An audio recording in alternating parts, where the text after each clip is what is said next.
And today's Team Innovate Insider occupies our IT support seat. He's from BITSmart Technology, and it's Tony Edwards. Tony, 10 minutes, all yours. Take it away, sir. Lovely, thank you very much. Right, so I attended a business academy ages and ages and ages ago, and it was run by somebody called Keith Budden, and he did the fastest GDPR training you could ever sort of do. He spent an hour doing GDPR training. It's something that you need to keep up to date with. Am I right, Keith? I think that was a yes. Absolutely right, Tony. Thank you. So, it's the same with other sorts of training and stuff. And as I'm IT, I thought I would try and do the quickest cybersecurity awareness training in the world ever. I was saying to Keith before the start, I really should have done the now that's what we call the quickest cybersecurity awareness training ever, but I didn't. So, let's get straight in. Passwords. Use strong and unique passwords. Every account should have a different password. Ideally, these should be stored in a password manager generated by that password manager to reflect the complexity level that meets your requirements.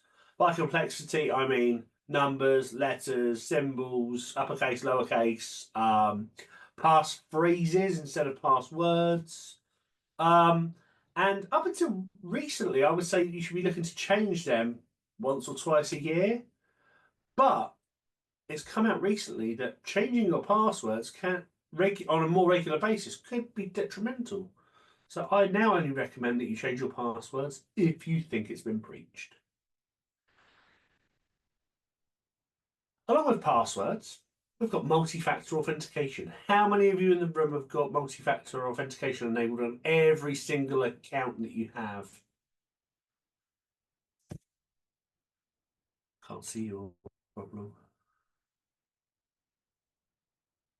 Gordon hasn't, or he hasn't put his hand up. He's not willing to share. Right, multi-factor authentication is really important. It isn't going to stop somebody getting your password, but it will put another layer of security on those accounts beyond the password. So as long as you've got MFA set up, and even if they get your password, as long as they haven't got your phone or access to your phone number, if you're using SMS authentication, your account should be relatively safe.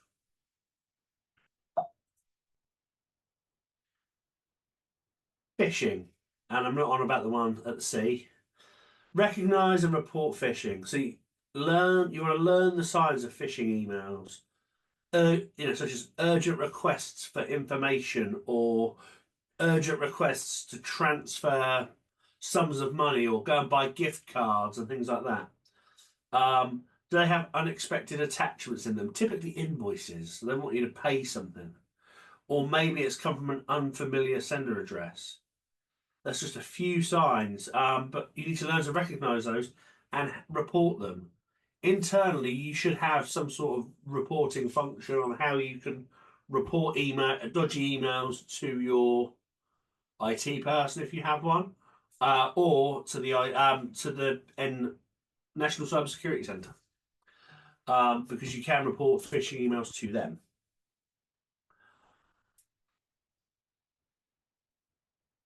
Be aware or be wary of unsolicited phone calls. How many of you get sales calls on a regular basis that come completely out of the blue? Yeah, me too. Every day. But how do you know that's actually that person from that company? We don't really. Years ago you could Google the phone number or check the phone book for the phone number, and if it matched, you were fairly certain that was the right company. But cloning phone numbers is something that can be done fairly easily now, unfortunately. So don't provide any personal or company information over the phone unless you're able to verify the caller's identity and legitimacy. Because if you provide information and it's not who you think they are, you're then going to have issues down the road.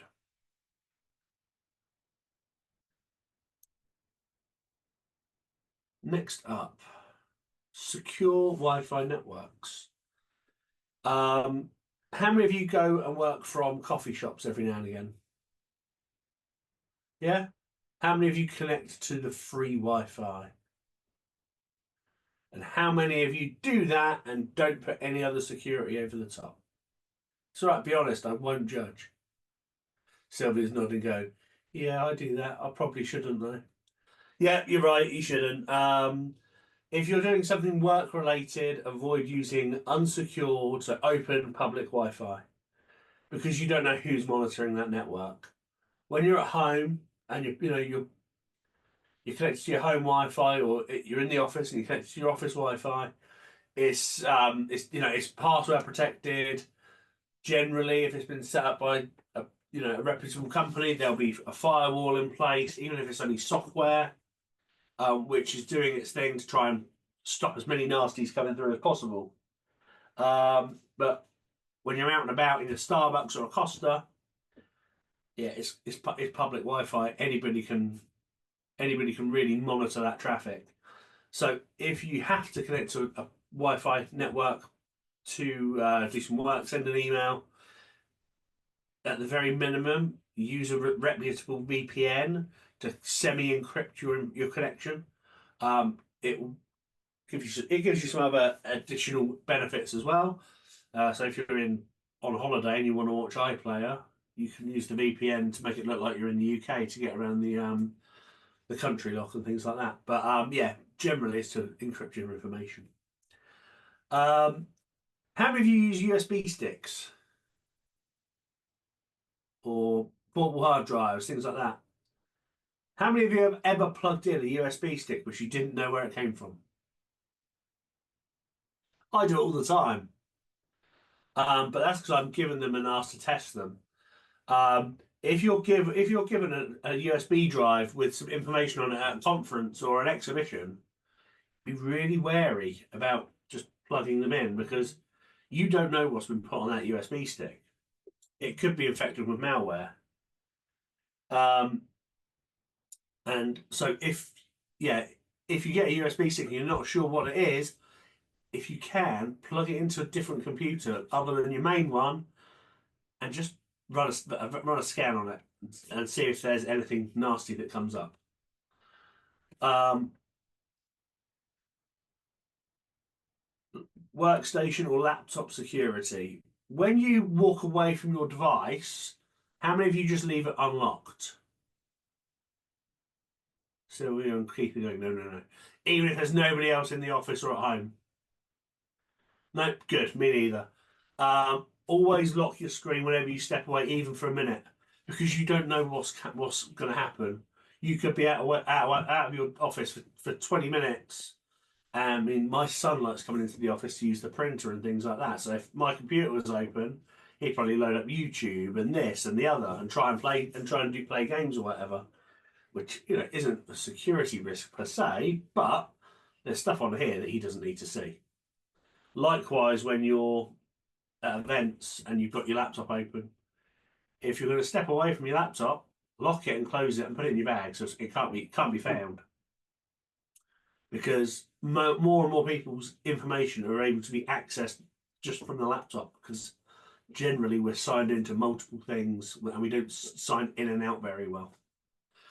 Conscious I've got like a minute left, so I'm going to whiz through these last few. Social media.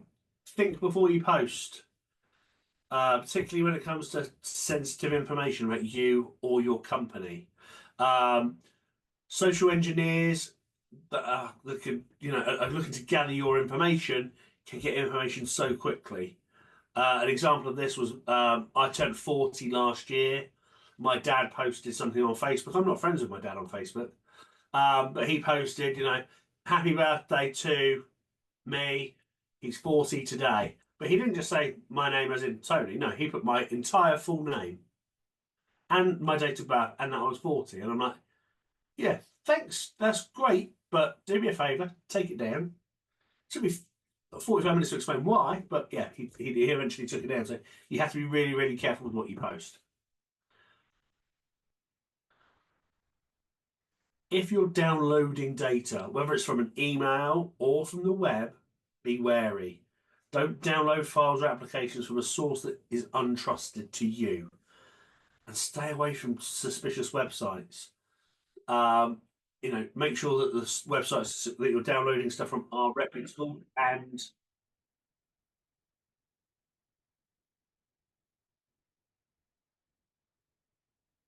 what was that?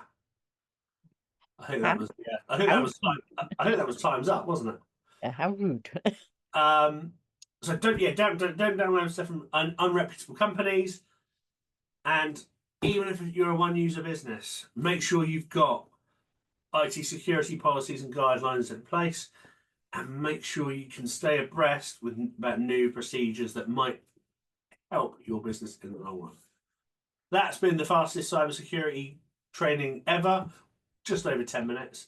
Following these steps will give you a great start when it comes to cybersecurity, but there is still more that you can do. Thank you very much.